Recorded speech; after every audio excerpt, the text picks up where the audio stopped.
Boa noite a todo mundo. Meu nome é João, sou coordenador geral do Centro Acadêmico de Relações Internacionais. E hoje a gente organizou uma palestra sobre a militarização do acolhimento, o caso dos migrantes na fronteira do Brasil com a Venezuela. Então, em primeiro lugar, eu gostaria de agradecer aos palestrantes que aceitaram palestrar aqui hoje. É uma imensa honra ter vocês e ter um auditório tão lotado. É muito bom de ver isso. Então, vamos começar já chamando a nossa primeira convidada, a professora, a Juana Coetel. A Juana Coetel participará para discutir o fenômeno migratório e a resposta do Estado brasileiro. Juana é diretora executiva da Conectas Direitos Humanos, é especialista em direitos humanos e processos de democratização pela Universidade do Chile e é mestre em direitos humanos internacionais pela University of Essex, no Reino Unido, e também em ciência política pela Universidade de São Paulo, a USP. Juana, se você puder levantar, por favor.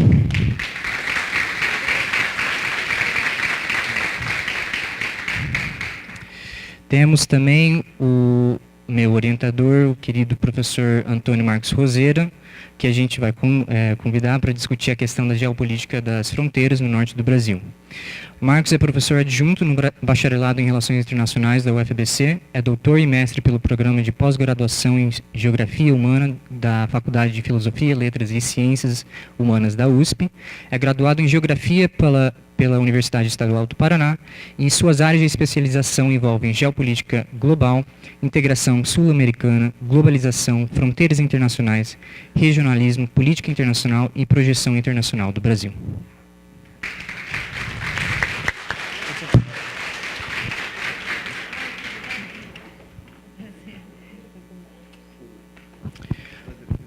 Por último, nossa terceira convidada é a professora Roberta Pérez. Roberta Pérez foi pensada como palestrante para discutir a questão demográfica e as políticas públicas de acolhimento aos refugiados.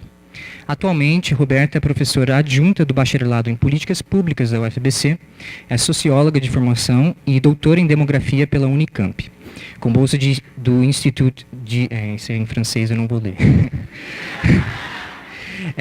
Pós-doutora da FAPESP também. Atuando na área de políticas públicas, tem como sub-área estudos de planejamento, monitoramento e avaliação de políticas públicas. Também é coordenadora associada do projeto temático Observatório das Migrações em São Paulo, Migrações Internas e Internacionais Contemporâneas no Estado de São Paulo, e também do projeto Migração Feminina, um debate teórico e metodológico acerca dos estudos de gênero.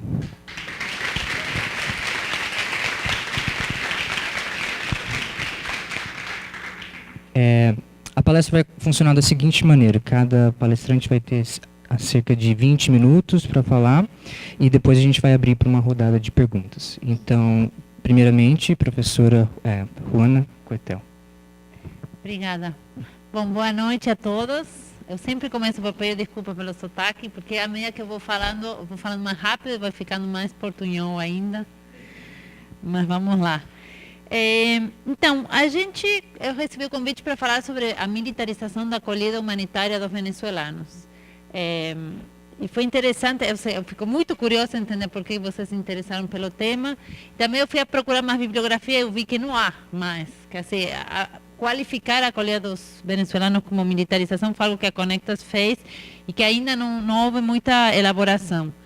Então, eu acho que eu queria colocar, é interessante que vocês deram um enfoque da acolhida humanitária militarizada a partir do olhar das migrações.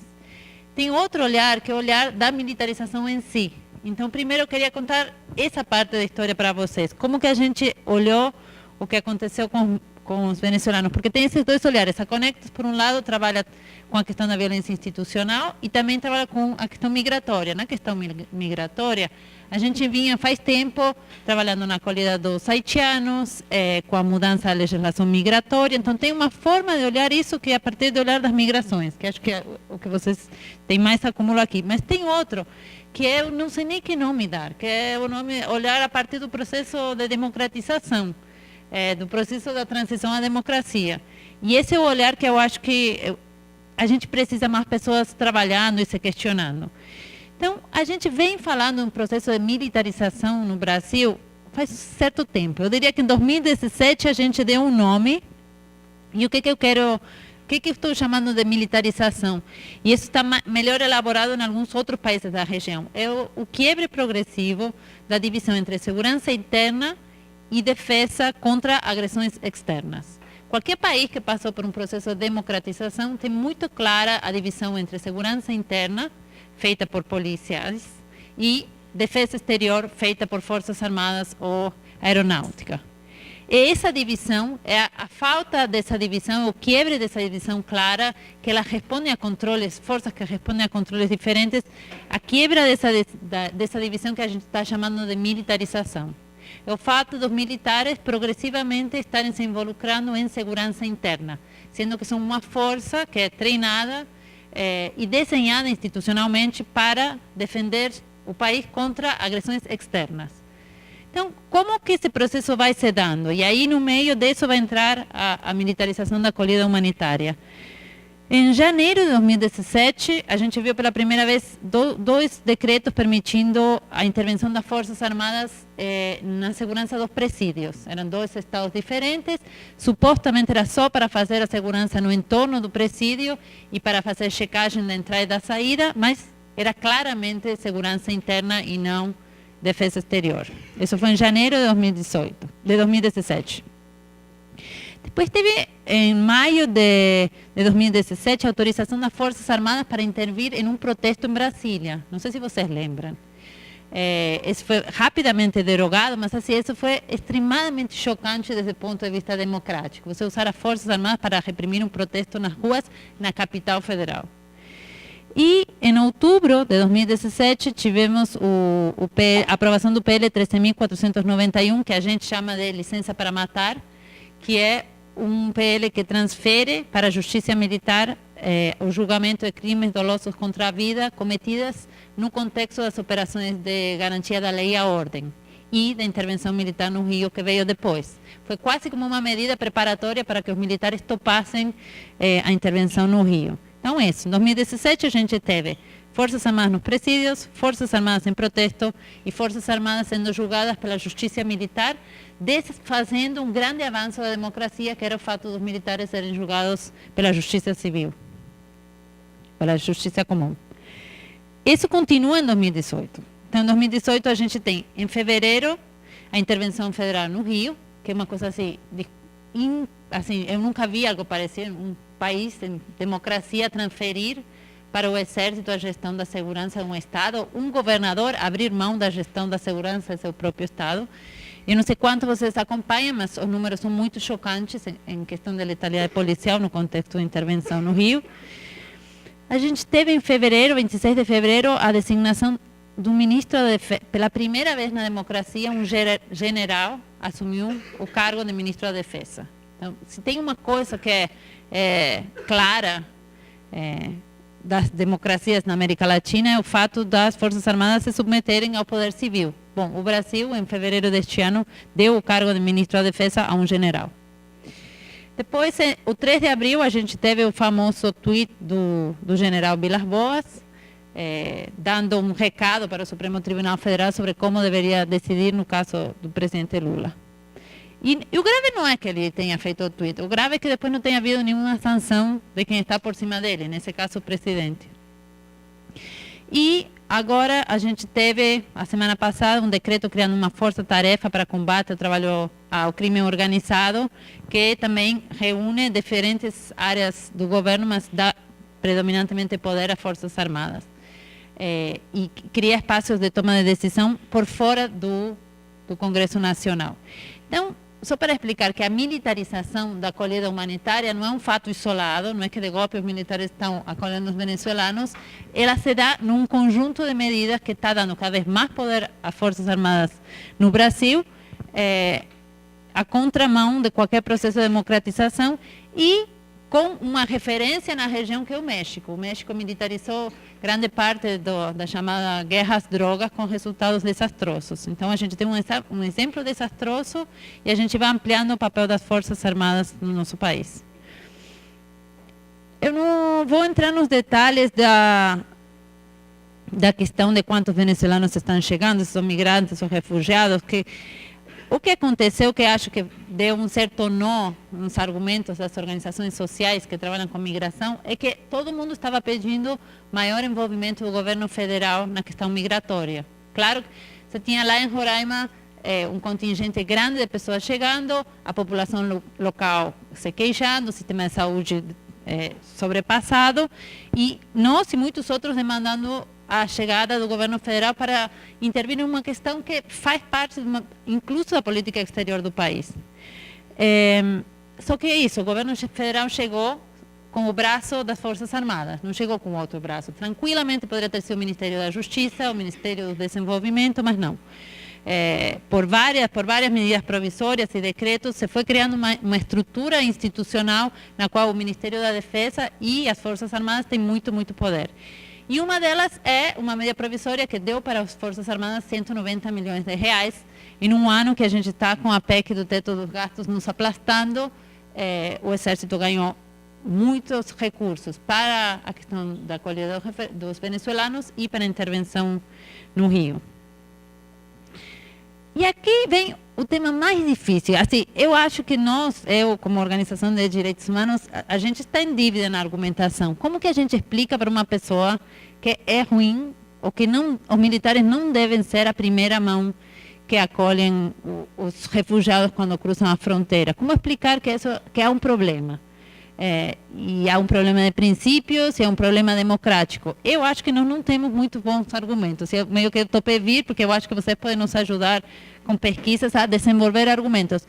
E não está acontecendo só no Brasil. Na Argentina é a mesma discussão. Cada vez mais o Exército se envolvendo em questões de segurança interna.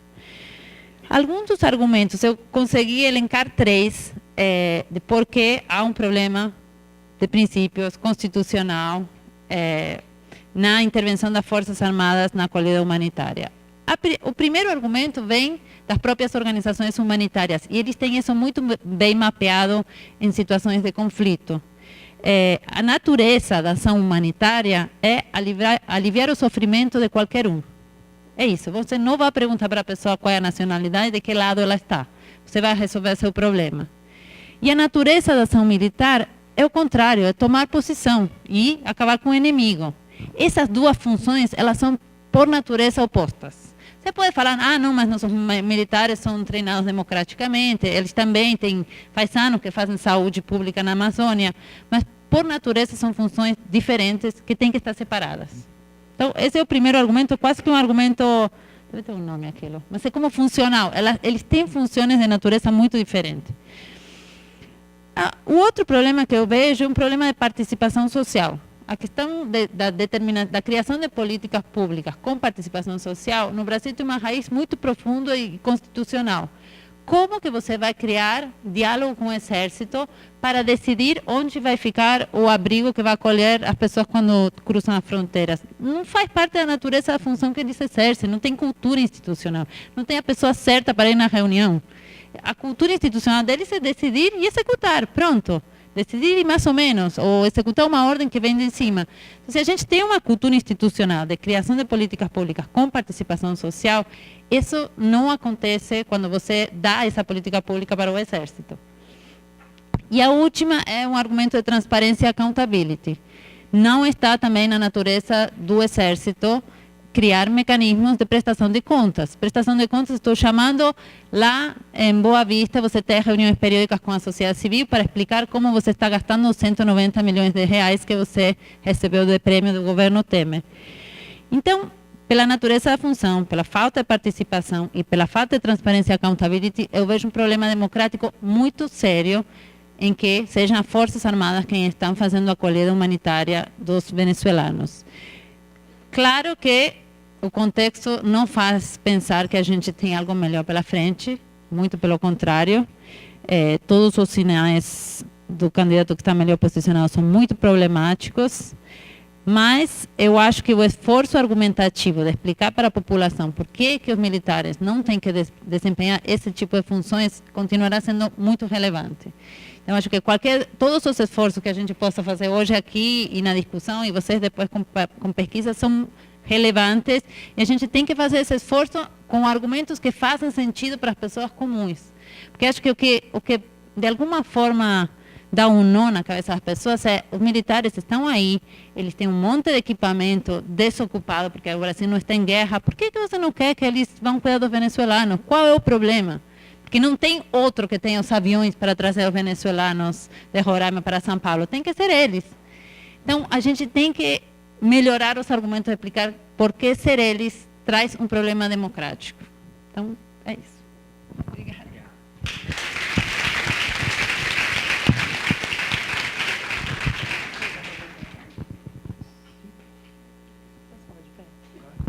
Onde é melhor? Aqui? Melhor lá?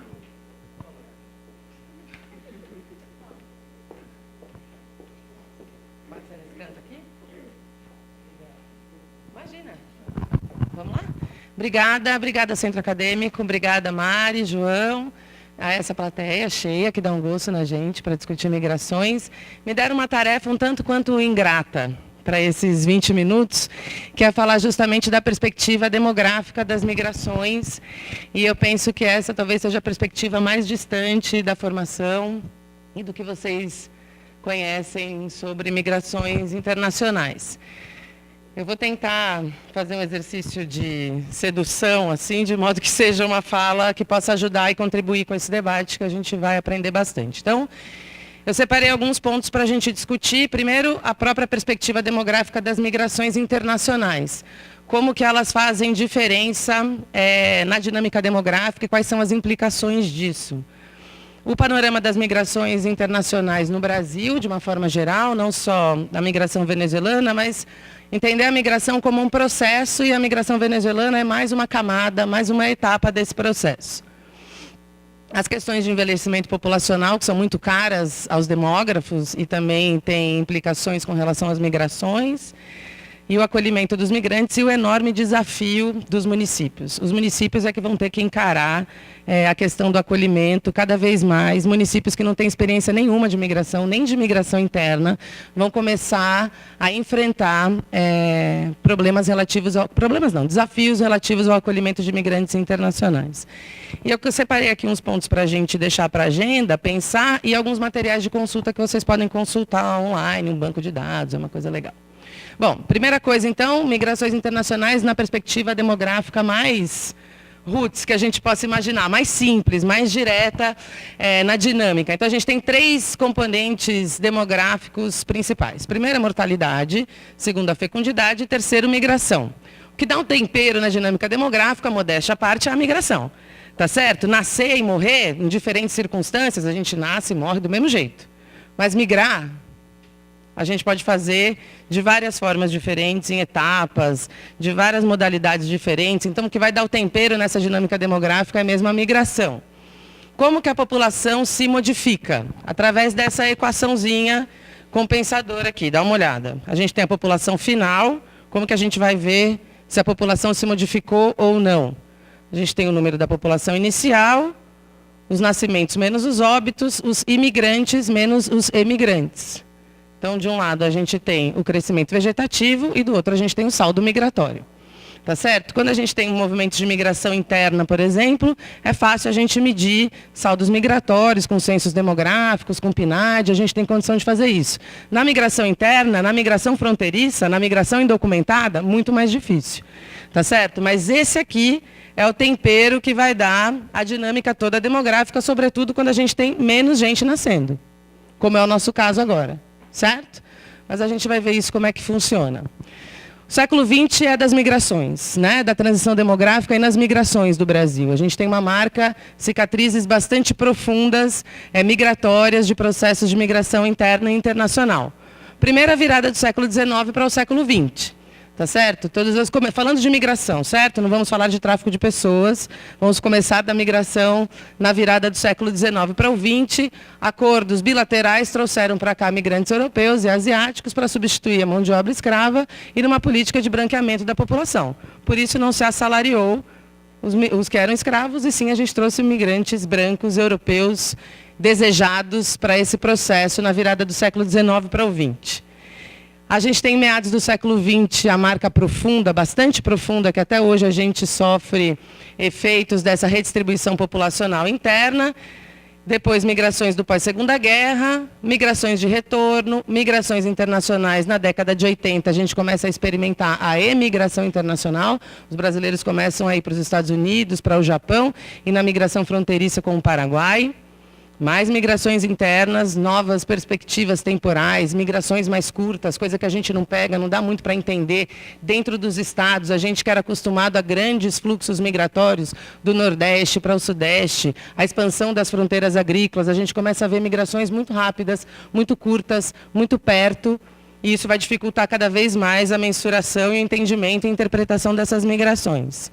E, por último, o que interessa mais aqui, as migrações internacionais contemporâneas. Como a ideia é que vocês tenham um panorama geral desses processos, eu separei uma linhazinha do tempo aqui para a gente ver como que isso aconteceu.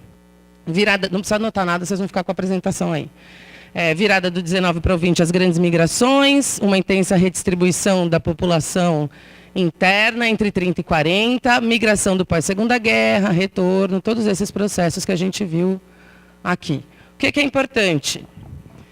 Que a gente tenha na cabeça que a gente não era um país de imigração e passou a ser um país de emigração. Sempre fomos um país onde as pessoas circularam, certo? Como a gente teve grandes volumes na virada do 19 para o 20 e hoje vê novas modalidades migratórias em curso, fica essa impressão que antes a gente recebia e hoje a gente exporta. Quando, na verdade, o tempo inteiro, ao longo do século 20, a gente teve experiências de migrações internas e internacionais, de origem, destino, de trânsito, que fazem com que o Brasil não tenha esse papel isolado. Uma hora importa e outra hora exporta.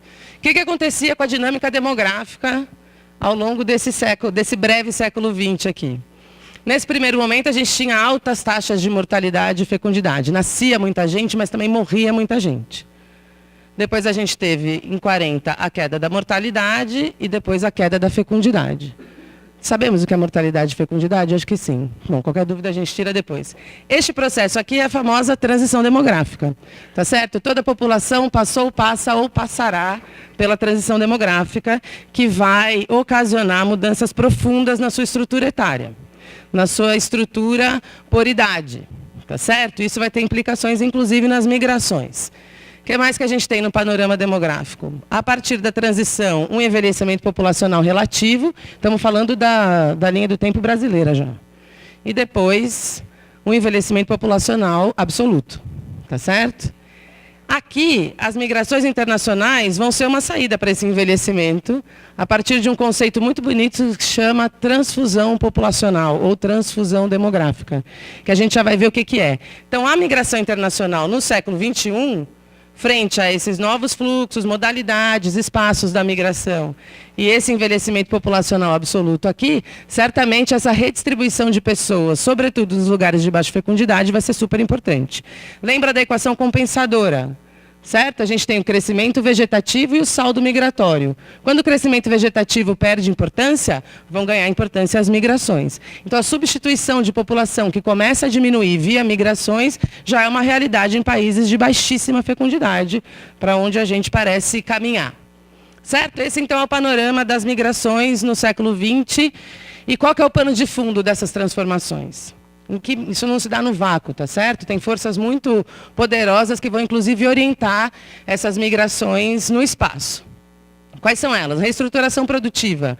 Uma nova forma de entender, do capital entender seu ganho e sua produção. Mobilidade do capital e mobilidade da força do trabalho, tudo da mesma autora, da mesma referência. O que mais? A nova inserção dos países periféricos na divisão internacional do trabalho, os famosos periféricos na periferia, tá certo? A migração sul-sul tem a ver com isso. Então, uma nova forma de produzir, o capital começa a circular em novos espaços, a mão de obra circula junto na divisão internacional do trabalho e os países periféricos sempre nessa periferia do capital. O que mais? A teoria do desenvolvimento do De Haas também. Como que o Brasil se insere nesse contexto? Em duas perspectivas. Primeiro, a saída de brasileiros para novos espaços que não são aqueles consolidados naquele breve século XX ali. Então, vocês já devem ter ouvido falar ou conhecem alguém que tirou cidadania portuguesa, italiana, né, com seus vínculos históricos da migração do início do século XX, e foi em busca de novos espaços para viver. Tá certo? Retomar essas migrações. Os japoneses fizeram isso também, né? O movimento Dekasegi, que a gente não usa mais esse conceito, mas foi marcado na década de 90, é uma retomada dessas migrações históricas. O que a gente vê hoje é a saída dos brasileiros para novos espaços, que não são aqueles que respondem a esses vínculos históricos. E a chegada dos novos fluxos migratórios no Brasil, onde se encaixam os haitianos, onde se encaixam os venezuelanos e alguns outros que a gente vai ver aqui. O que mais? Esses novos espaços, então, Canadá, França, Austrália, Inglaterra, o que tem por trás de uma política de acolhimento, de uma política de migração como a do Canadá, por exemplo? Uma baixíssima fecundidade. Tá certo? E a gente vai ver que não são migrantes quaisquer, não são refugiados quaisquer que vão para o Canadá. Tem um processo de seletividade bastante pesado aí no meio do caminho, a gente já vai ver como é isso. Novos migrantes internacionais no Brasil, venezuelanos, haitianos, chineses, coreanos, e o novo papel do Brasil nas migrações latino-americanas. O Brasil nunca foi o espaço de destino preferencial dos migrantes latino-americanos e do Caribe. Tá certo? Mas essa nova inserção do Brasil dentro daquelas forças mais presentes nas migrações do século XXI remoldam essa dinâmica. E novas modalidades migratórias, tomando modalidade migratória como um conceito, certo? Migrações sul-sul, os periféricos na periferia, a migração altamente qualificada, migração fronteiriça, o refúgio, imigração e cuidado, que é uma modalidade emergente que a gente está começando a estudar agora no Observatório das Migrações. É um caso clássico de inserção laboral, sobretudo de mulheres, em espaços de destino, sobretudo do sul para o norte global, era o cuidado com as crianças, verdade? As babás. E hoje a gente tem os cuidados com os idosos. Estamos envelhecendo e a gente tem uma transição desse cuidado. A família não quer fazer esse papel e nem os autóctones. Então a gente vai precisar de imigrante internacional para fazer isso, sobretudo em países em que as pessoas não têm filhos, né? O que mais? Envelhecimento populacional e migrações. Envelhecimento populacional é mais do que a discussão sobre previdência, certo? A migração internacional figura nesse cenário. O mundo inteiro enfrenta processos de envelhecimento advindos dessa transição demográfica. As políticas migratórias em discussão vão ajudar na reposição dessas populações, por exemplo, a lei de migração no Japão. O primeiro problema na promulgação da lei de imigração no Japão não era exatamente o envelhecimento populacional, porque eles ainda estavam passando por um envelhecimento populacional relativo, agora já é absoluto. Mas sim a aceleração da indústria, precisava de mão de obra para queimar, tá certo? Então vamos fazer uma lei de imigração, vamos receber migrantes internacionais. Qualquer um? Vamos abrir a fronteira? Não, vamos receber os que se parecem conosco, tá certo? A maior colônia de japoneses fora do Japão é o Brasil. O maior volume de imigrantes internacionais no Japão foi de brasileiros também. E esse fluxo migratório até hoje se retroalimenta através das redes sociais que ligam Brasil e Japão. O que mais?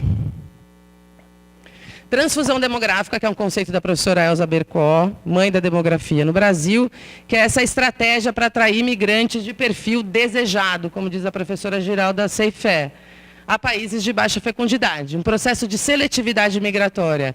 Esses países em que a população não se repõe, e é uma questão bem demográfica, vão precisar de migração internacional, mas não será uma migração internacional qualquer. Tá certo? Essa transfusão demográfica vai se dar dentro desse perfil do que é considerado desejado nesses países e nas suas políticas. Migração e cuidado, que é essa modalidade emergente no contexto do envelhecimento populacional. A gente ainda vai se deparar muito com isso, inclusive com políticas de migração que vão favorecer a chegada dos profissionais no cuidado de idosos nesses países.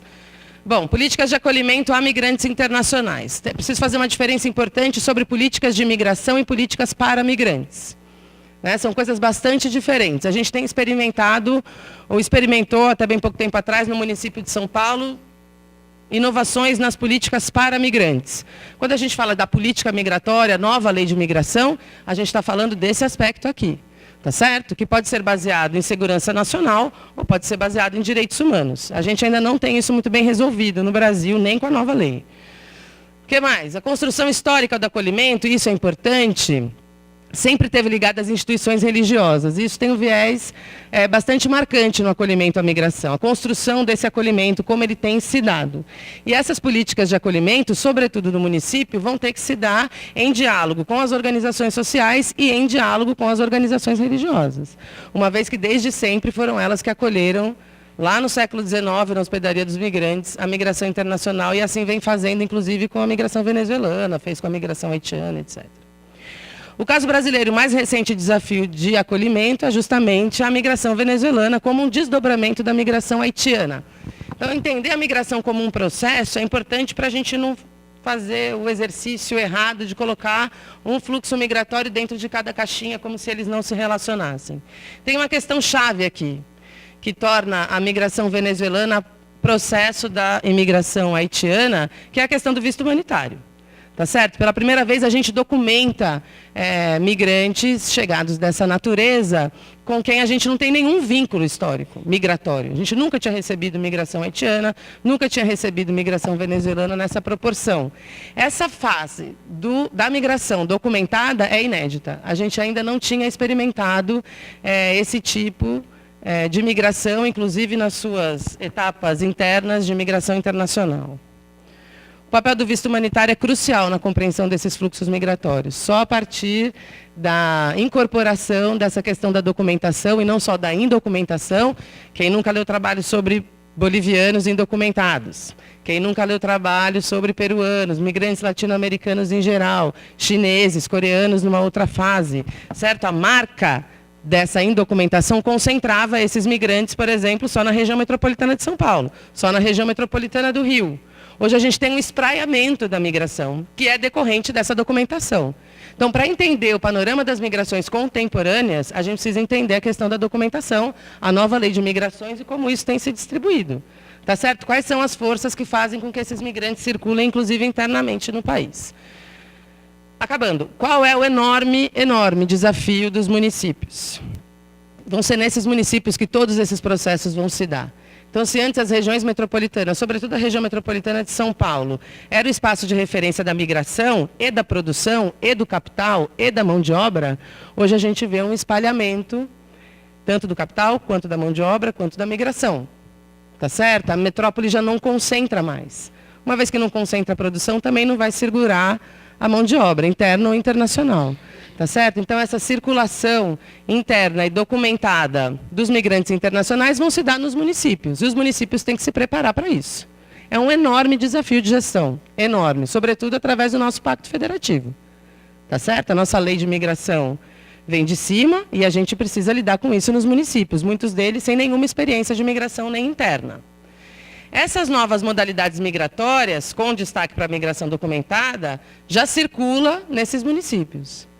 Tá certo? Então, a gente tem direitos garantidos por lei que vão ter que ser garantidos por esses municípios pequenininhos, não são só municípios polo regionais.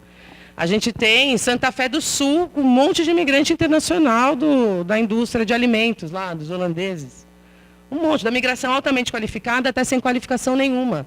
Como que um município que nem Santa Fé do Sul, que é desse tamanho assim, lida com isso? Não sabemos, tá certo? É uma caixa preta, inclusive. Seguindo as forças da mobilidade do capital internacional, a mão de obra vai se deslocar. Esses municípios vão ter que encarar isso de frente, certo? Alguns pontos para a gente pensar para frente, vocês, sobretudo, jovens. O que a gente tem que discutir sobre migrações ainda? Intersecções entre migração, gênero e família. Não temos isso muito bem resolvido, sobretudo nos estudos, os orientandos, os alunos ficam dando risada para mim.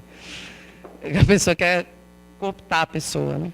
Para estudar isso. Mas é verdade, a gente ainda não tem um corpo de produção que faça com que a gente entenda essas dinâmicas familiares da migração. O migrante não é só no mundo, ele não é só homem, ele não está descolado, ele está numa família. As políticas migratórias têm que atender a essas necessidades, ao direito de unificação familiar, e isso ainda não está bem resolvido nem na nossa nova lei de migração. Esses novos contingentes migrantes, a consolidação do Brasil como espaço das migrações sul-sul, seja como destino ou como país de trânsito. A gente tem se configurado cada vez mais como país de trânsito. Os países centrais, os principais espaços da migração internacional, ainda são Estados Unidos, ainda são alguns países da Europa. A gente tem servido como uma estratégia migratória dentro dessas trajetórias. Os haitianos vieram e já foram. já estão no Chile para acessar os Estados Unidos, certo? Que é o espaço da migração haitiana. Nunca foi o Brasil. O Brasil nunca foi um destino final. Era uma estratégia migratória. Então, se a gente for olhar os censos demográficos de 2010 e o que virá, espero, em 2020, a gente vai pegar muito pouco na migração haitiana. Ninguém nem vai saber, com dados censitários, que a gente experimentou um fluxo migratório que provocou mudanças profundas, inclusive na nossa lei. Tá certo? Inclusive nas leis municipais, inclusive no acolhimento. Então, esse papel de país de trânsito também pode servir como um dos argumentos para a gente discutir com diferentes setores da sociedade o papel do Brasil nessas novas rotas de migração. A importância dos registros administrativos. Acabei de falar que o censo, por exemplo, não vai pegar a migração haitiana. Como que a gente vai saber? A gente precisa que esses registros, sobretudo do Ministério da Justiça, da Polícia Federal, tudo isso seja aberto, com mais qualidade, coletado com mais qualidade, para que a gente tenha informações, inclusive, para fazer a gestão nos municípios. E a capacitação desses gestores em todos os entes federados, estados, muito pouco sensibilizados os estados para as questões migratórias. O município sente na pele, tem que se virar. O estado fica nessa coisa que a gente não sabe ainda muito bem qual vai ser o papel na implementação da nova lei de imigração. Alguns materiais para consultas, tudo isso aqui está disponível para download no site do NEPO, que vem no próximo slide. São livros e atlas sobre, aqui só material sobre migrações internacionais. Tá certo? São livros todos e alguns dos atlas. Essa é uma coleção de 12 volumes, que está péssima a imagem, né? O 9, o 10 e o 11 são relativos às migrações internacionais também. E isso aqui é uma coisa muito legal que eu convido vocês a darem uma olhada, uma vez que a gente tem trabalhado com os registros administrativos, que são atualizados mês a mês, semestre a semestre, ano a ano. Então, a gente construiu o Atlas caduca muito rápido. Então, a gente construiu esse banco interativo aqui. Esse é o site do NEPO, onde estão todas as publicações. E esse banco interativo a gente fez com ArcGIS online, sabe? O ArcGIS vocês têm aqui. É só uma foto do que pode ser. Aqui são dados da RAIS. Eu sei que não dá para ver, está péssimo e tal. Mas eu vou ler para vocês. Ó, só um exemplo. Vínculos ativos de empregos formais de imigrantes venezuelanos. Nós estamos falando de 2016. Porque é um registro administrativo do Ministério do Trabalho, a RAIS, Relação Anual de Informações Sociais. Todo ano, todo CNPJ tem que declarar seus empregados. E a gente tem aqui a migração venezuelana de acordo com os grupos ocupacionais da Classificação Brasileira de Ocupações. E tudo isso também já referenciado, aí se aproxima, pega um município só. Aqui tem diferentes variáveis, nível de renda, sexo, escolaridade, as notas metodológicas, dicionário de variável, equipe, tudo pronto. Tem várias fontes de dados, além da RAIS, tem o SINCRE, que é um dado do Ministério da Justiça e da Polícia Federal, tem censo demográfico, tem censo escolar, vários registros administrativos diferentes. Beleza? E, para acabar, domingo a gente tem eleição, e é importante que a gente diga que, de um lado, a gente tem um candidato que inovou nas políticas migratórias no município de São Paulo, e, de outro lado, a gente tem um candidato que define refugiados como a escória do mundo. Certo? É para a gente pensar no que vai fazer, como vai fazer e como vai reagir também. Beleza? Muito obrigada.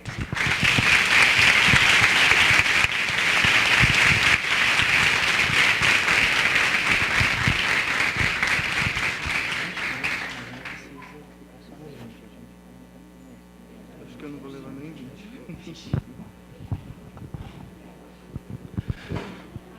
Boa noite a todos. Gostaria de agradecer o convite do CARI, né, e também dizer que é um prazer estar na presença das duas colegas, né, que falaram tão bem sobre o tema. Eu recebi um convite para falar um pouco das questões geopolíticas envolvendo a fronteira norte do Brasil, né, ou as fronteiras norte do Brasil.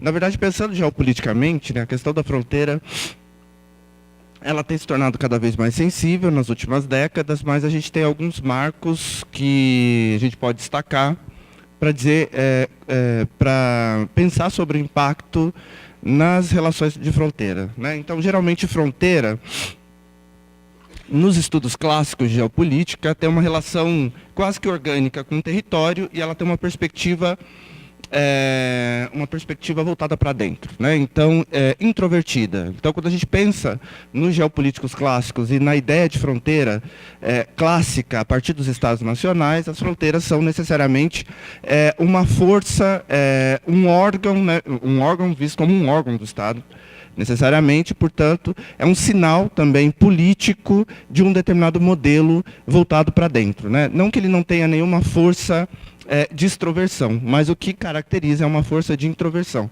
E é importante entender isso para entender um pouco a questão de fronteira no nosso continente e a relação disso com os processos migratórios. Então, 2 processos eu destacaria, né, que o primeiro deles é a globalização, no final dos anos 80, começo dos anos 90, esse marco, né, da globalização aqui eu estou colocando como o fim da Guerra Fria. E depois os atentados terroristas de 2001, que redefine a questão da segurança e as fronteiras pela securitização de diversos temas. Então, quando a gente pensa em fronteira, geralmente, isso vale para a América do Sul, e depois eu destaco um pouco a questão das fronteiras do norte, né, é que a fronteira, na sua visão clássica, né, enquanto parte integrante do território voltado para dentro, né, então introvertida, a fronteira era um sinal, né, de um modelo político, de um tipo de relação política, econômica, e social e cultural também, e, portanto, a fronteira expressava uma forma de estruturação política, econômica e também territorial. Essa visão clássica, né, da fronteira enquanto um sinal, ela não se perde completamente, mas ela vai ser absorvida por uma nova perspectiva de entendimento das fronteiras. Porque com a globalização, né, com a intensificação dos fluxos internacionais, a fronteira ela deixa de ser um lugar de impedimento dos fluxos para ser um lugar de interação de fluxos. Então, há uma mudança de dinâmica de funcionamento das fronteiras e a maneira como nós entendemos, analisamos as fronteiras e colocamos a análise das fronteiras no contexto da política internacional.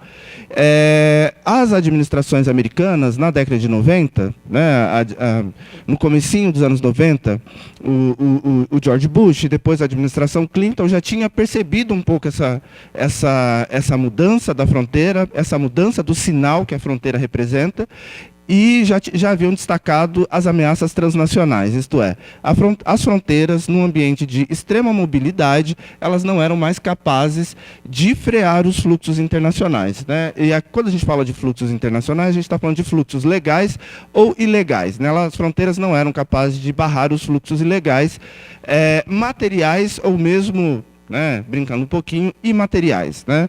As fronteiras têm essa conotação política muito intensa. Durante a Guerra Fria, por exemplo, as ideias fluíam pelas fronteiras, né? Os regimes políticos estavam estancados, mas as ideias fluíam e essa era uma grande ameaça, né? O regime militar no Brasil tinha uma política de fronteira específica, pensando territorialmente, mas era um regime voltado para combater as ideias que viajavam pelas fronteiras. As ideias, pelos livros, pelos meios de comunicação, elas não são possíveis de serem paradas, né? Então, as políticas de fronteira são muito complexas nesse sentido. A globalização ela vai intensificar essa problemática, essa complexidade, né?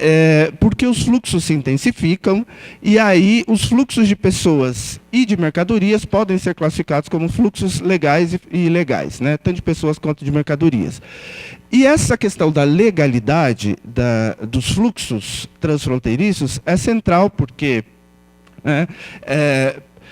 alguns autores destacam, né? Existe uma mobilidade, a globalização intensifica a mobilidade internacional, só que existe aquilo que é permitido se mover pelo território através das fronteiras e aquilo que não é permitido. Então, quando a gente olha para os fluxos migratórios internacionais, por exemplo, a gente vai perceber que existe, nos altos circuitos da economia, uma grande possibilidade de migrações internacionais para trabalho em setores altamente qualificados, e isso acontece muito intensamente, inclusive. Mas também há uma busca por uma política que impeça as migrações, porque as migrações passam a ser vistas como ameaças, né? Ameaças que são vindas de lugares não tão desejáveis assim. Então, existe um componente também de imaginação geográfica, que é a maneira como nós imaginamos, a maneira como o mundo imagina os lugares. A questão da crise né, humanitária que a Venezuela está passando e que está rebatendo na fronteira Brasil-Venezuela traz muito isso, né? Por quê? Porque nós temos uma ideia do que é a Venezuela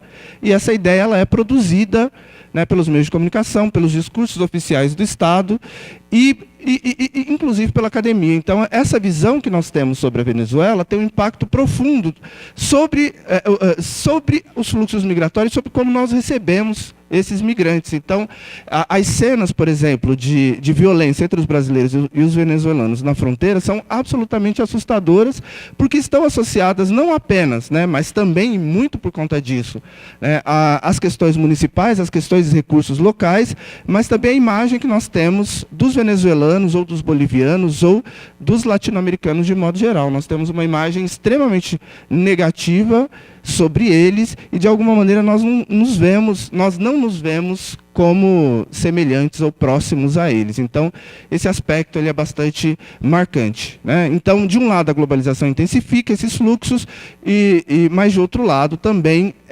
existem diversas políticas tentando barrar os fluxos de determinadas mercadorias e determinados grupos populacionais.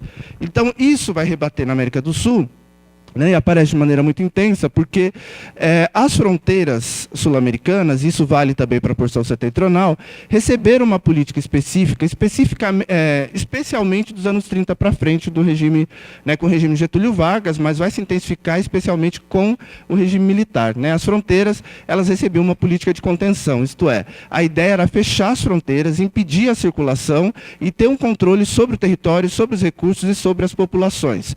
Isso muda com a perspectiva de integração regional no final na segunda metade dos anos 80, passando pelos anos 90.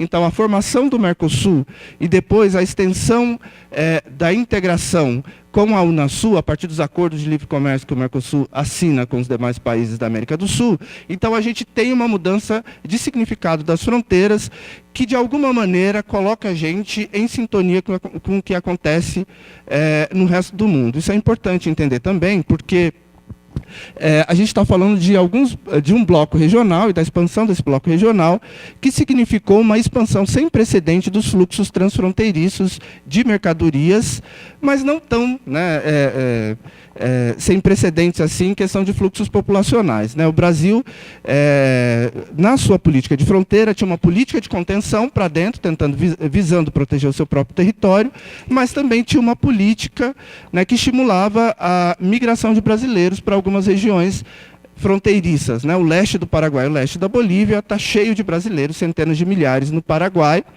né? E isso era bem visto e estimulado pelo Estado, inclusive com políticas de financiamento pelo Banco do Brasil, né? Migração de brasileiros para o Paraguai, a compra de terra de brasileiros para o Paraguai foi bancado pelo Banco do Brasil, pelo governo militar. Então, esses aspectos são fundamentais para a gente não pensar que essas migrações são frutos do processo de integração regional.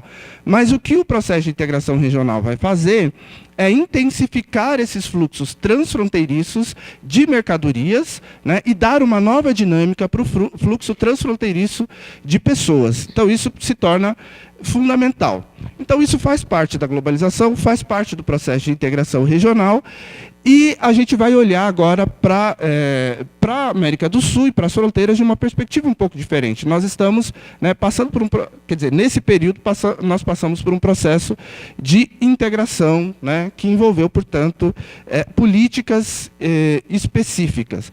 E aí a gente tem que fazer também uma observação em relação às fronteiras norte, que é onde se situa a fronteira do Brasil com a Venezuela. É importante a gente ressaltar que até os anos 80, até os anos 90, para ser bem sincero para vocês, até o começo dos anos 2000, não havia praticamente nenhuma política específica visando a relação do Brasil com esses países. A gente costuma dizer que a América do Sul, depois da Cordilheira dos Andes, está voltada para o Pacífico ou para o Caribe, né? Ela não se volta muito para dentro do seu próprio território. E o Brasil tinha uma condição territorial bastante específica, porque a bacia amazônica ela representou durante muito tempo um certo vazio demográfico, uma dificuldade de ocupação territorial. Embora acho que não seja adequado a gente falar isso, pela complexidade da região, a gente está falando, né, só na Amazônia, no norte brasileiro, de 20 milhões de pessoas numa região onde tem a maior floresta do mundo. Mas, de alguma maneira, esse vazio demográfico que perdurou durante muito tempo, ele trouxe muitas dificuldades para o Brasil, né, trouxe muito desinteresse para o Brasil de se relacionar com esses países da porção setentrional. Então, a Venezuela, até o Hugo Chávez, a Colômbia, né, e o Peru sempre preferiram relações exógenas com outros países de outros continentes. A intensificação das relações do Brasil com esses países vai acontecer basicamente no governo Lula, né, e quando, né, se forma uma espécie de coalizão de centro-esquerda que passa a pensar interesses políticos, econômicos, sociais com com certo interesse comum. Isso muda bastante. Então, esse fenômeno é importante, né? O fenômeno da integração política muda a dinâmica das relações, e aí a gente tem que pensar também que há uma expansão, por meio da integração sul-americana, das infraestruturas de transporte, o que acaba estimulando a mobilidade também das populações e das mercadorias, né? Só para vocês terem ideia, né, o aumento da relação comercial do Brasil com os países da América do Sul setentrional foi na ordem de 1000% desde 2003. Então é algo sem precedentes. Se a gente pensar que até a década de 80, praticamente nenhum presidente brasileiro havia visitado qualquer país da América do Sul setentrional, né, a gente está falando de uma construção inédita desse tipo de relação. Mas aí também, nesse contexto, a gente tem que pensar num outro fenômeno global, que eu falei do primeiro, que era a globalização, que acaba rebatendo, acho que de maneira tão intensa quanto na porção setentrional. Eu acho que tem relação muito direta com a questão das migrações venezuelanas, que é o atentado, portanto, de 2001, atentado terrorista, porque muda completamente a percepção de ameaça e leva à securitização de temas cotidianos e da vida cotidiana. Então, aquilo que era tratado como fenômenos da vida econômica e social passa a ser tratado como fenômenos de segurança pública e de segurança internacional.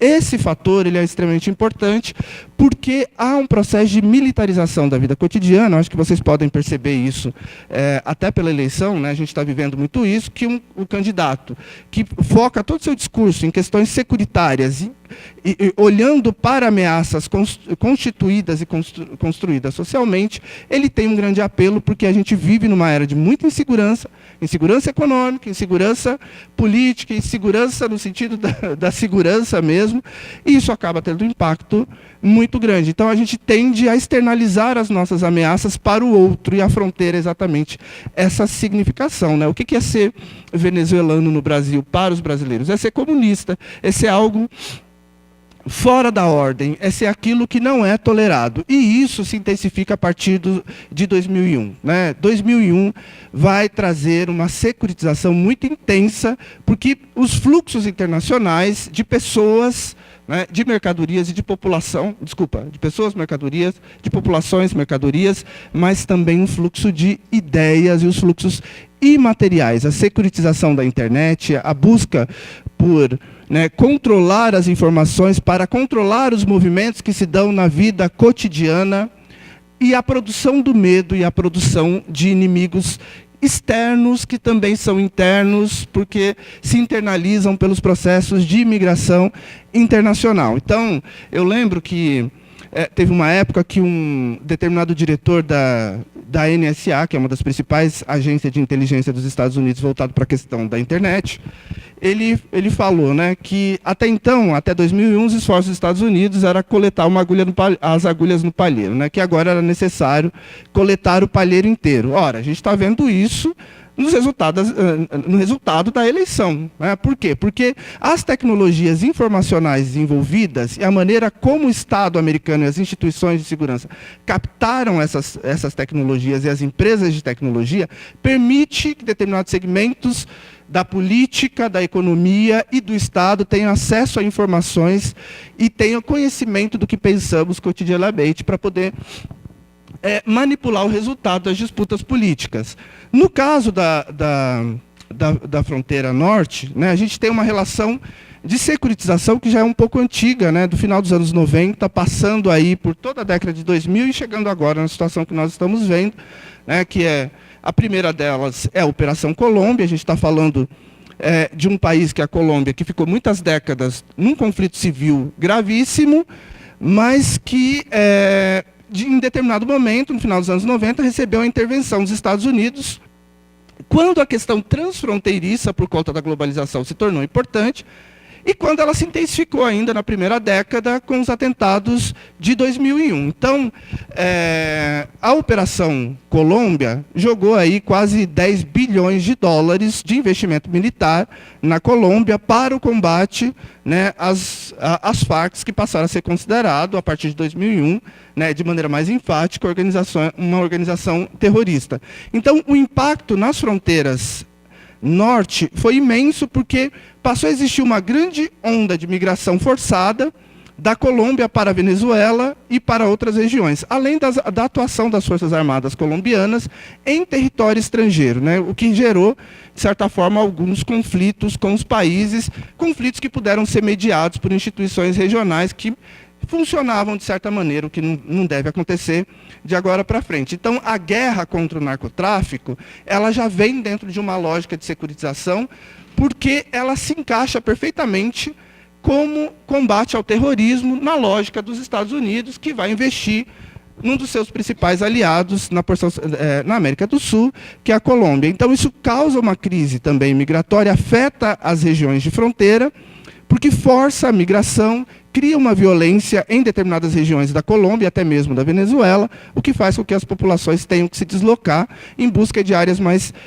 seguras. E a gente está falando de uma das regiões de fronteiras, menos vigiadas do mundo, né? Porque a gente está falando da Amazônia, a maior floresta tropical do mundo, que desde a descoberta tem um sistema natural de comunicações territoriais representado pelas bacias hidrográficas, o que permite uma conexão quase que natural, transnacional, vamos dizer assim, entre esses países. Então, controlar esse fluxo, né, é muito difícil e é muito complexo. Nas eleições brasileiras, se eu não me engano, desde 2006, é um tema recorrente, né, o controle das fronteiras. Né, na época, a oposição, o PSDB, estava sempre acusando o PT de ser incapaz de controlar as fronteiras. Então, a criminalidade no Brasil era resultado do que acontece nessas fronteiras. Então, estava sempre colocado dessa maneira. De fato, gente, conceitualmente, a fronteira ela é uma fronteira-rede. Fronteira, na globalização, ela é rede. Né? Ela não é mais aquela fronteira compacta em linha que existia até então. É uma fronteira-rede porque o que acontece lá tem um impacto reticular em toda a estrutura territorial do país e da região. Então, isso é importante a gente olhar dessa maneira. Então, para a gente entender a 25 de março, a gente tem que entender a tríplice fronteira, né, que eu estudei no meu mestrado. Então, tem esse impacto que é reticular. A fronteira, ela é rede. É claro que as relações, né, as questões de segurança nas grandes metrópoles brasileiras e no território brasileiro como um todo, tem uma certa relação com as fronteiras, mas não é só isso. O discurso é um discurso militarizador e de securitização, nesse sentido. Então, essa é uma ideia bastante comum, que foi sendo fortalecida, mas que é uma ideia quase que sem pé sem cabeça também, a maneira como ela é colocada, porque se os Estados Unidos não são capazes de controlar os seus 2.700 quilômetros de fronteira com o México, né, quem somos nós para controlar a fronteira amazônica, que é muito maior, muito mais complexa e que é praticamente invisível até mesmo para os mecanismos mais sofisticados de controle e de vigilância. Né? Então, esse é um aspecto. Um outro aspecto também que a gente precisa considerar é que as crises nacionais, e isso é um pouco o caso da Colômbia também, mas se torna muito mais intenso com a Venezuela, as crises nacionais possuem impacto regional direto, dependendo do nível de intensidade dessas crises. Então, a gente está vivendo um exemplo agora, que é a questão venezuelana. Né? O impasse político na Venezuela, né, a radicalização e a intensificação dos conflitos políticos gerou um nível tal de desestruturação da economia, do trabalho, né, e da renda, que o impacto regional é brutal. Né? Então, essas migrações, mesmo que temporárias, né, mesmo que utilizem o Brasil, como disse a Roberto, como estratégia, né, para buscar outros lugares, ela tem um impacto, né, e esse impacto vai se refletir em grandes partes do território brasileiro, né, nas grandes regiões metropolitanas, mas, sobretudo, em municípios próximos às faixas de fronteiras que não têm política. Bom, a gente está falando de um país cujas regiões e os municípios, em muitos lugares, ficaram sem políticas públicas específicas durante décadas, né? Sem uma política pública sistemática para muitas questões. Quando a gente volta a ter um certo nível de investimento, um certo nível de política pública, a gente não é capaz de lidar com tamanha complexidade, com questões que são típicas do mundo contemporâneo. Portanto, os municípios passam a ser impactados por fenômenos que são transnacionais e que antigamente se referiam quase que especificamente à esfera do Estado. Então, desse modo, a gente tem uma ressignificação da fronteira norte do Brasil com os demais países. E veja, o Brasil faz fronteira com mais de uma dezena de países na América do Sul, né? E as nossas relações fronteiriças mudaram de forma um pouco diferente, né? Eu diria que na porção meridional e central do nosso território, as nossas relações fronteiriças, elas mudaram mais que no ritmo, mais ou menos no ritmo da globalização. A intensificação das relações comerciais, né, a intensificação dos fluxos materiais e imateriais mais legais, vamos dizer assim, mesmo que a gente tenha que considerar a Bolívia dentro desse bojo, mas de modo geral a gente pode classificar dessa maneira. Mas a fronteira norte, ela ganha uma outra significação, ela ganha um outro significado. Exatamente porque na fronteira norte nós estamos lidando com fenômenos que são típicos do mundo pós-Guerra Fria, né, que são conflitos políticos e econômicos tão intensos que reverbera em toda a rede territorial regional, trazendo impacto para os estados, né, para o país como um todo e também especificamente para o ente federativo, que é mais frágil nesse caso, né, que é o município, ou que são os municípios, né, que sofrem os maiores impactos. Então, essa ressignificação da fronteira também ela mostra uma ressignificação da questão da segurança, que bateu um pouco tarde para o Brasil, mas que está vindo numa das nossas horas mais tenebrosas, né? Que é a questão da securitização da vida cotidiana e de fenômenos cotidianos. Então, né, para terminar, só para finalizar, essa é a situação das fronteiras nortes, o contexto do qual nós podemos inserir a Venezuela, né? É um contexto marcado pela securitização e militarização de temas políticos e sociais. Essa é a nova fronteira no século XXI, que chegou um pouco tarde no Brasil, mas numa hora tenebrosa. É isso, muito obrigado, gente.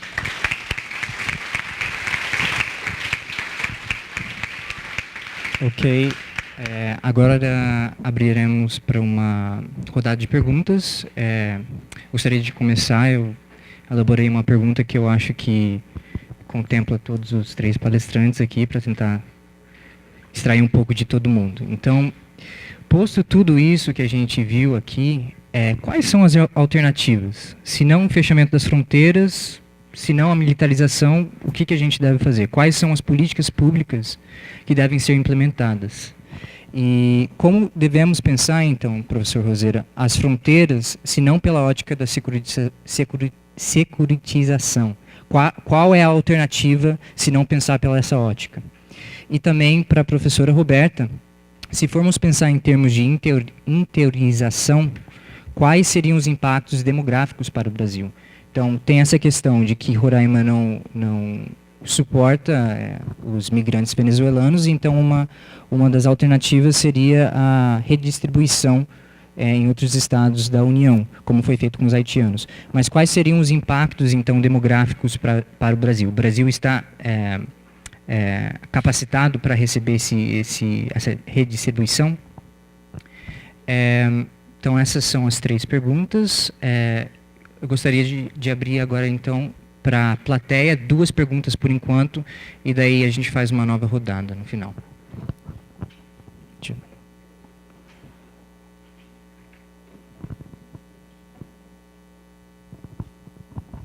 Oi, boa noite. Meu nome é Giovana, também sou do Centro Acadêmico. E antes de fazer a pergunta, eu queria agradecer a presença de vocês. Acho que foi um dos melhores eventos que a gente já fez de palestra enquanto gestão do CARI. Foi bem legal. Eu sei que são 2 dessa vez, eu vou fazer 2 para as 2 mulheres da mesa, mas acho que dá para as 2 responderem rapidinho. Para a Ruana, eu queria saber, levando em consideração até o que a Roseira falou sobre externalizar a ameaça e a insegurança, como que a gente pode encarar esses confrontos físicos e diretos entre os brasileiros e os venezuelanos como um desconhecimento do que é o direito, do que são os direitos humanos no Brasil. Que as pessoas encaram como é um direito de bandido, é um direito de vagabundo, não entendem que o direito é delas exatamente. Elas não se veem afetadas exatamente por esse cuidado que os direitos humanos prezam. Em que medida esse descontentamento do brasileiro do norte, que querendo ou não, algumas vezes a informação não chega lá, eles realmente sabem, eles não têm essa palestra, por exemplo, para eles saberem que eles também são contemplados pelas buscas que as pessoas de direitos humanos têm. Em que maneira esse problema que está acontecendo lá é exatamente por isso, é desconhecimento do brasileiro em relação ao tema. E para a professora Roberta, eu estava lendo um texto que até da matéria do professor Diego, da Helena Irata, sobre a questão da migração e do cuidado. E o que me chamou a atenção é que agora eles falam sobre a identificação de privilegiados, no sentido de que agora os idosos são o foco desses cuidados, não mais as crianças, os bebês das pessoas ricas, mas o ponto unificador de todas as pessoas, de todos os migrantes que vão virar esses cuidadores é a precarização. Chega no momento que eles não têm essa, entre aspas, qualificação que a gente fala acadêmica, mas eles têm como no cuidado uma maneira de trabalhar. Mas como lidar com isso no momento, por exemplo, ela usa o caso da França, no momento em que a questão de origem e de raça é tão marcante na França. Como alguém que veio de algum país muçulmano, por exemplo, vai cuidar de uma senhora que assumidamente diz que não queria que eles estivessem no território dela. Como essa pessoa vai poder exercer de fato essa profissão, que se torna uma profissão, num cenário, num conjunto de pessoas que não quer nem que a presença dela esteja lá. Obrigada. Mais alguma pergunta para essa rodada?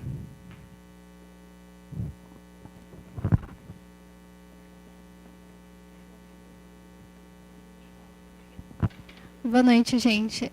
Meu nome é Camila, eu estudo bastante a área de imigração e refúgio e me pareceu muito interessante porque, bem, é a minha área de estudo. Na verdade, eu estudo exatamente o acolhimento e o meu tema de estudo é os haitianos, os sírios, principalmente aqui no ABC. E assim, me parece que a gente falar de militarização do acolhimento é um pouco diferente de falar de securitização da migração, né? Que eu acho que foi um pouco o foco de vocês. Porque acolhimento a gente fala sobre trabalho, a gente fala sobre língua, a gente fala sobre necessidades primordiais dessas pessoas. E aí eu fico pensando, hoje em dia, quem faz isso é a Polícia Federal, basicamente. Como é que o Exército faria isso? Sabe? É uma pergunta que eu realmente gostaria de ver respondida, que é como é que você fala uma pessoa que trabalha no Exército, que tem aquela visão do migrante como um problema a ser resolvido. É exatamente o que... Eu esqueci seu nome, desculpa. Falou sobre você, tipo, ver o Exército ter esse foco de executora. Ele vai executar. E ele vê o migrante como um problema que ele precisa resolver. E se a gente tem tanta dificuldade para fazer um curso de formação com a Polícia Federal para atender melhor, para entender a realidade do migrante, como é que se faz esse diálogo com o Exército? Eu acho que isso fica muito posto quando a gente fala de militarização do acolhimento, que é algo que eu não consigo enxergar, mas que talvez a gente precisa começar a discutir, já que é esse o braço. Com relação à questão da fronteira norte e tudo mais, eu concordo absolutamente em tudo com o professor Roseira, mas eu diria que isso começou antes, ainda no período da ditadura, porque foi lá que começou a se olhar a Amazonas e falar, não, vamos ocupar esse território precisa ser protegido. Então, e mesmo com a democratização, você vê que o Exército não abre mão. Eles até compram briga com os Estados Unidos, porque eles falam que os Estados Unidos querem a Amazonas. Então, eu só faria essa ressalva de que esse interesse do Exército pelo Amazonas, e principalmente agora pela migração dentro dessa região, vem de um contexto da ditadura. E eu também imagino, assim, eu não sei, eu fico imaginando, você perguntou, como é que a gente explica por que os militares não podem se envolver com, sei lá, com a migração? Mas a gente não está conseguindo falar para as pessoas por que os militares não devem assumir a presidência. Então, eu acho assim, muito complicado a gente responder isso, né? Enfim, eu acho que são desafios, não é exatamente uma pergunta, mas eu queria que vocês focassem um pouco mais para a gente discutir um pouco mais esse tema.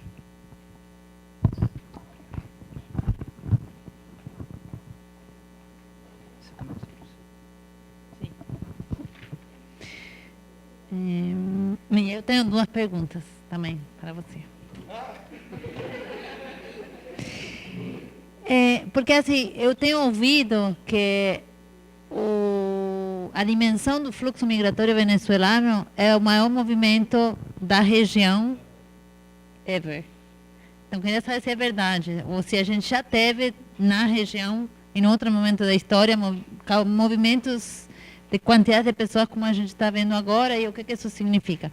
E a outra questão, que eu achei curioso que você não mencionou o crime organizado como uma das questões que também securitiza a fronteira.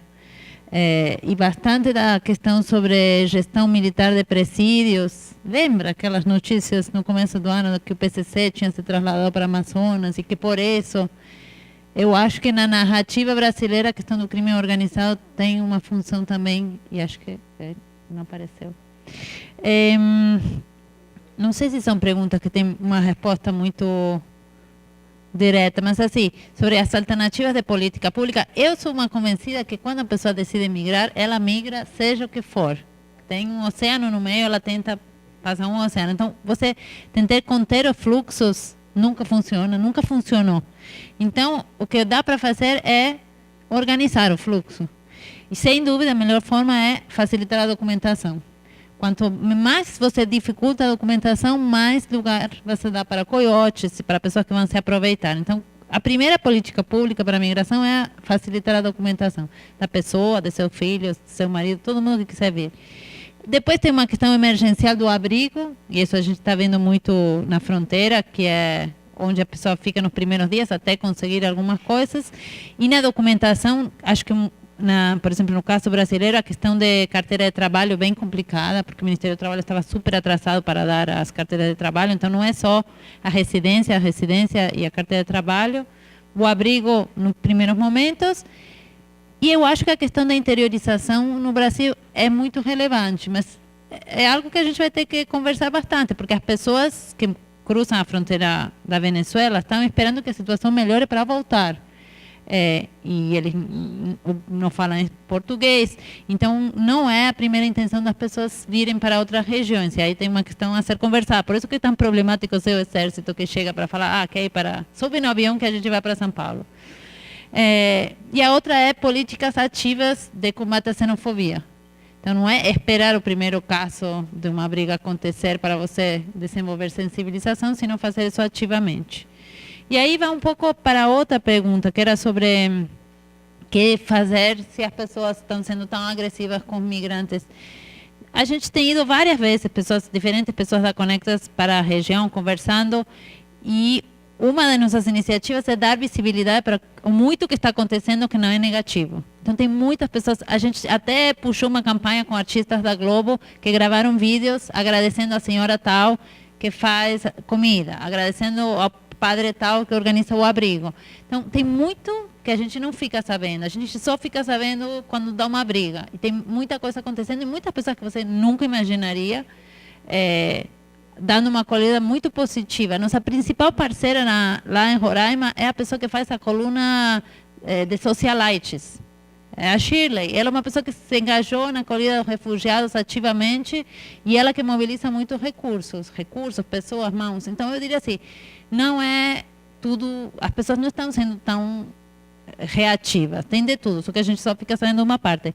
E aí, a nossa iniciativa é de tentar fazer diálogos e formação de jornalistas para ter uma acolhida mais acolhedora.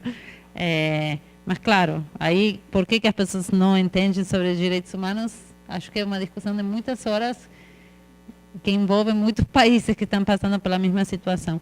Eu acho que eu não entendi muito bem o ponto sobre a diferença entre militarização e securitização.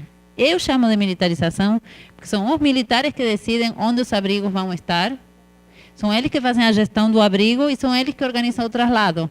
Isso que eu estou chamando militarização da acolhida humanitária.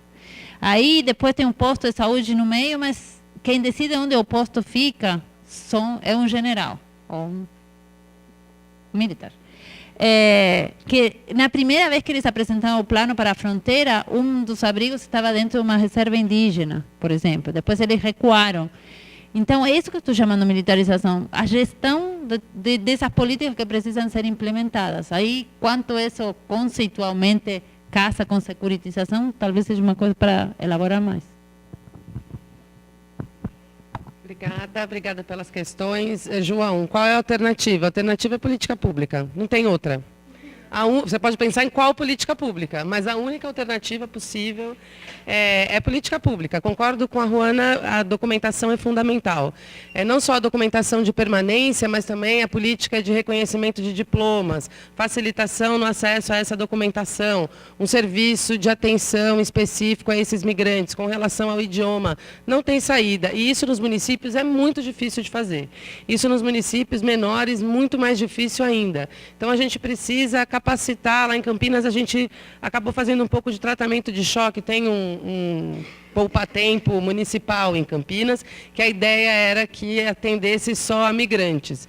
E as pessoas acabavam sendo muito maltratadas, recebiam informação desencontrada, já é um grupo social super exposto, super vulnerável, e a gente teve que fazer um tratamento de choque mesmo, chamar todos esses gestores, não de uma fala pouco acadêmica, mas de modo que a gente botasse essas pessoas em contato, que os migrantes, aí só migrantes, não refugiados, contassem a própria história, que essas pessoas se sensibilizassem de fato, não ficassem um pouco, isso aqui é só mais trabalho, e ficava uma coisa muito desencontrada. Foi muito difícil. E essa capacitação fez uma diferença grande. Então, a gente se aproveitou das políticas públicas que estavam disponíveis no município para migrantes naquele momento e dos órgãos que ofereceram os funcionários, e eles também toparam, né? Teve uma aderência grande e teve uma capacitação específica para isso, que não basta só ter a política pública, o migrante, o refugiado tem que ter acesso a essa política. Então, não tem outra saída que não essa. Com relação à interiorização, queria chamar a atenção só para um cuidado do conceito teórico de interiorização. A gente não interioriza de Roraima para São Paulo, tá certo? Trazer migrante de Roraima para São Paulo não é exatamente interiorização da migração. A gente está redistribuindo esses migrantes.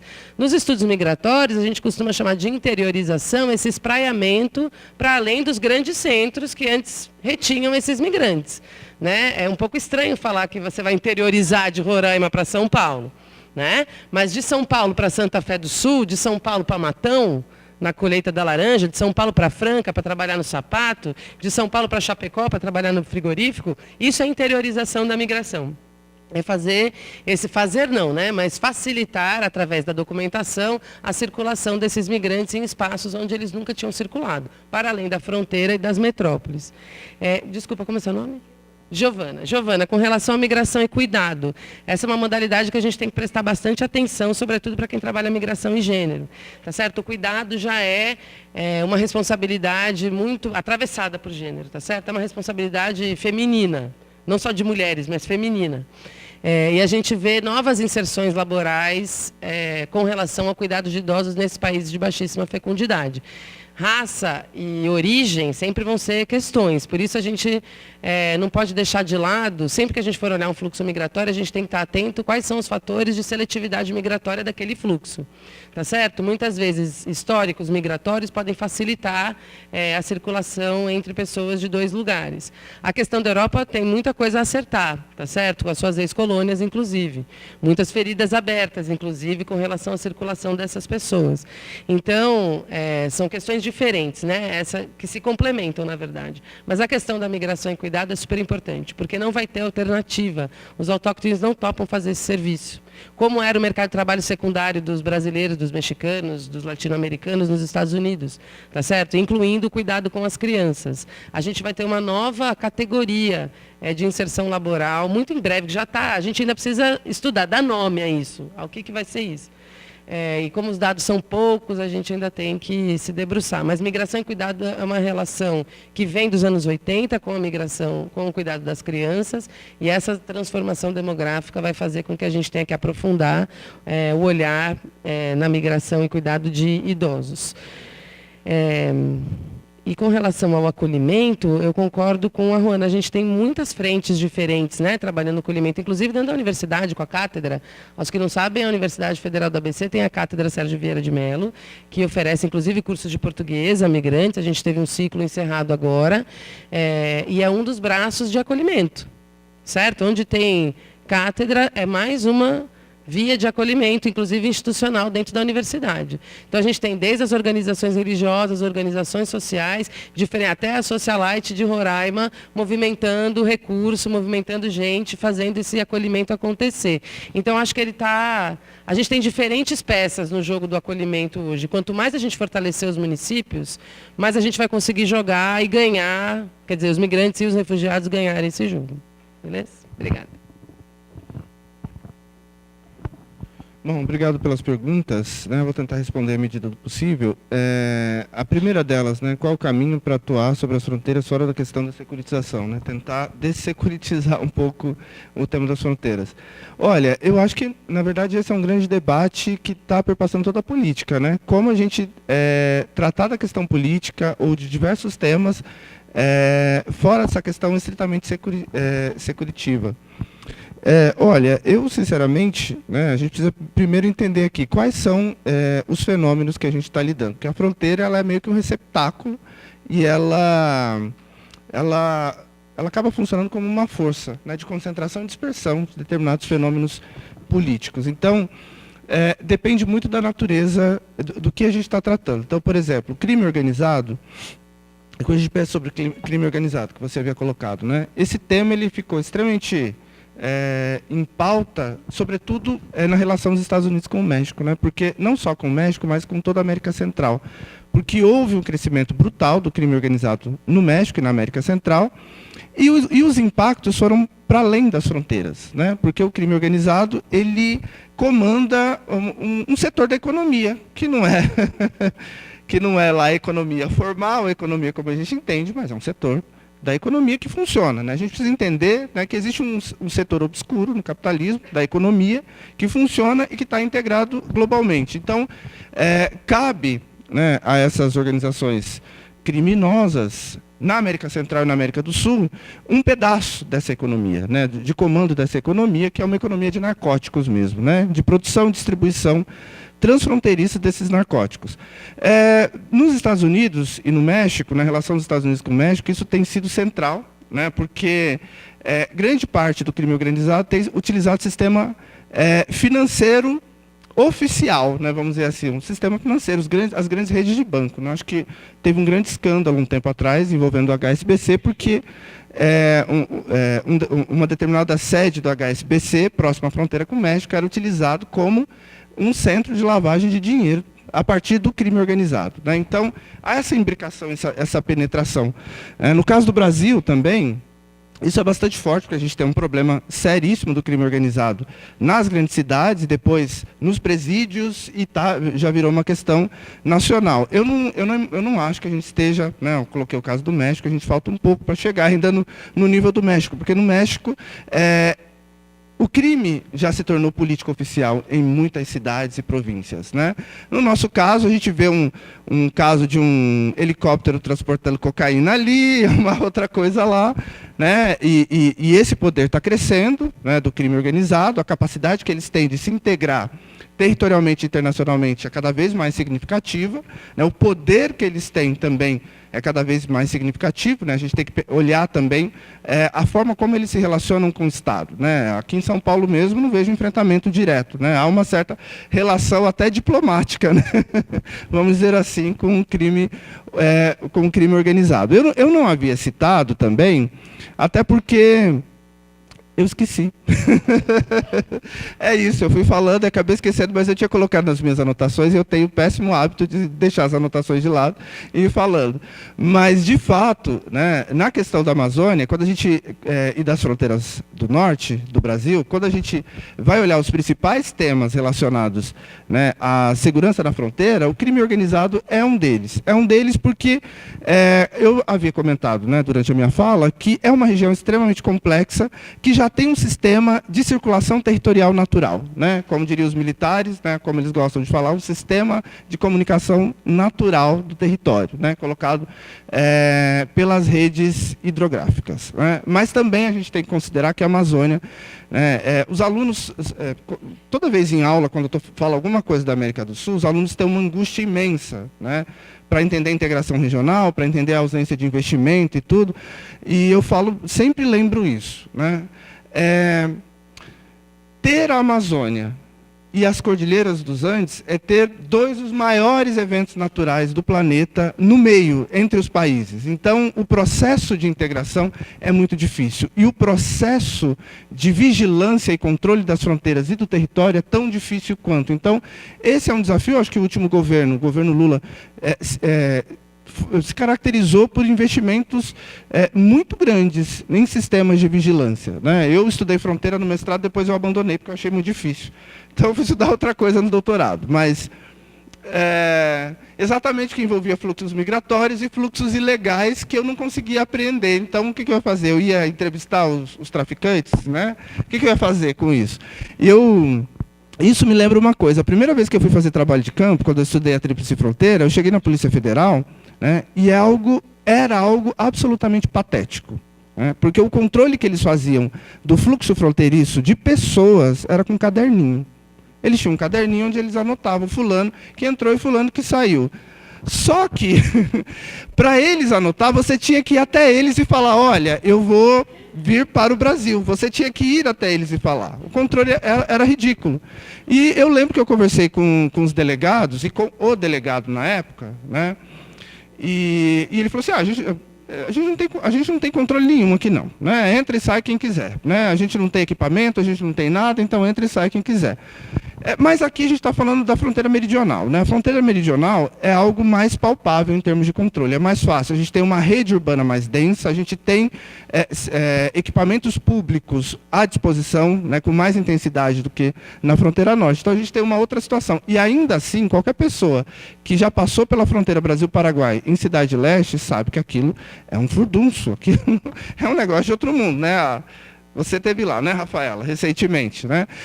Gente, né, vou contar uma história pessoal que eu já contei, acho que é para alguns dos meus alunos. Quando eu era adolescente, eu pegava ônibus e ia para o Paraguai comprar muamba para fazer dinheiro, né? E eu vendia. E era uma aventura imensa, porque no fundo eu sabia que a polícia nunca ia pegar, dificilmente a polícia pegava, né? E tinha gente que era profissional nisso. Então as pessoas, ao passar pela ponte, naquela época era muito comum eles contrabandear cigarro. Então, o que os caras faziam? Né, para não ser pego pela polícia, né, que tinha uns postos de passagem, aí que eu estou falando de mercadoria, né, não de pessoas, eles jogavam lá de cima da ponte, 70 metros de altura. Né? Mas era melhor jogar do que ser jogado, porque às vezes eles pegavam e roubavam as coisas das pessoas e jogavam lá de cima.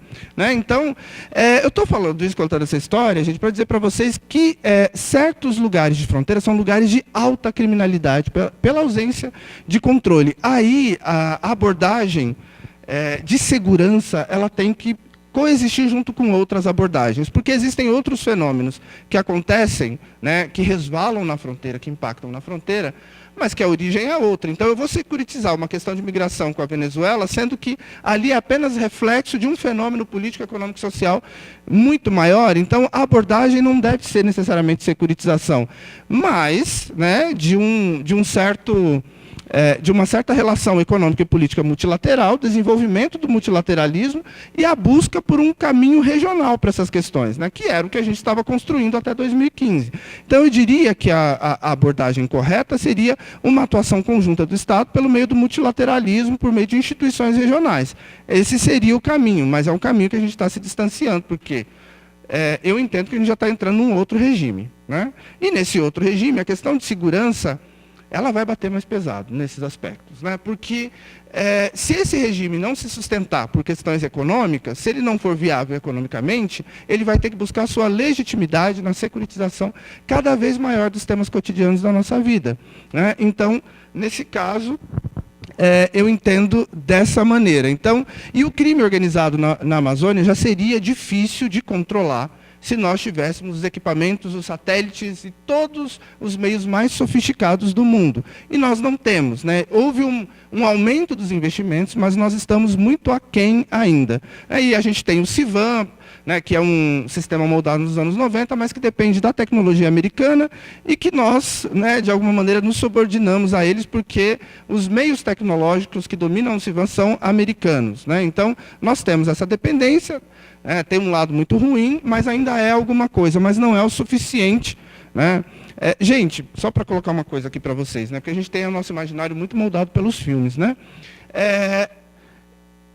a vigilância não é como aqueles filmes americanos ou séries, né, que eles usam um satélite para georreferenciar uma determinada localização, e aí aparece uma câmera e já mostra o indivíduo andando, e aí cai um míssil americano e destrói tudo. Isso é uma falácia, é uma imaginação. Se fosse isso, eles tinham eliminado todos os terroristas da face da Terra. Andar dentro da floresta amazônica, a floresta amazônica é um épico, né? Transitar por aquela floresta, né, é ser invisível quase que necessariamente. Então, o controle do Estado sobre essa fronteira é infinitamente mais complexo do que o controle da fronteira Estados Unidos-México. Eu acho que é um bom exemplo. E os Estados Unidos não conseguem controlar a transnacionalidade da criminalidade. Na minha fala, eu acabei subordinando isso aos processos, às mudanças, né, em relação ao combate ao terrorismo e como isso impactou na Colômbia, esqueci de mencionar. Né? E, por fim, você me fez uma pergunta sobre o movimento venezuelano, né, se ele é o maior da história. Eu acho que a Roberta talvez seja a pessoa mais preparada para responder sobre isso. Sim. Né? Porque nós temos fluxos gigantescos, né? Por exemplo, de Brasiguaios, mas é a longuíssimo prazo. Né? Diferente, completamente.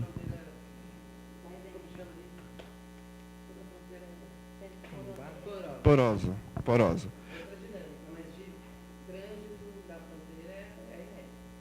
É assustador, né? É impressionante. Bom, gente, não sei se respondi tudo, mas é isso.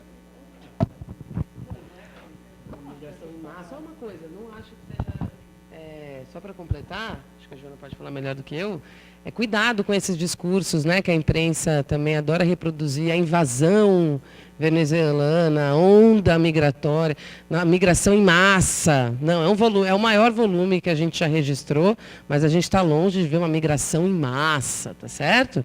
Não temos esse processo, temos uma migração nova, que tem uma importância, sobretudo, nos municípios que vão acolher, regionais, lá em Roraima, na fronteira, e para onde esses migrantes vão ser redistribuídos ao longo do tempo, se é que vão.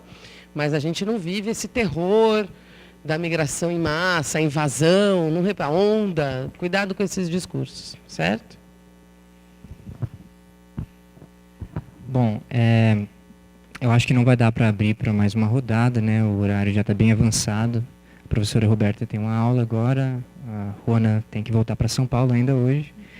Então... Eu tenho que ir embora, que eu estou aqui desde as 5 da manhã. Então, eu gostaria de agradecer novamente a presença de todo mundo. Foi muito bom a palestra. Muito obrigado aos participantes, muito bom. E esperamos vocês agora nos eventos futuros do CARI. E é isso, gente. Muito obrigado.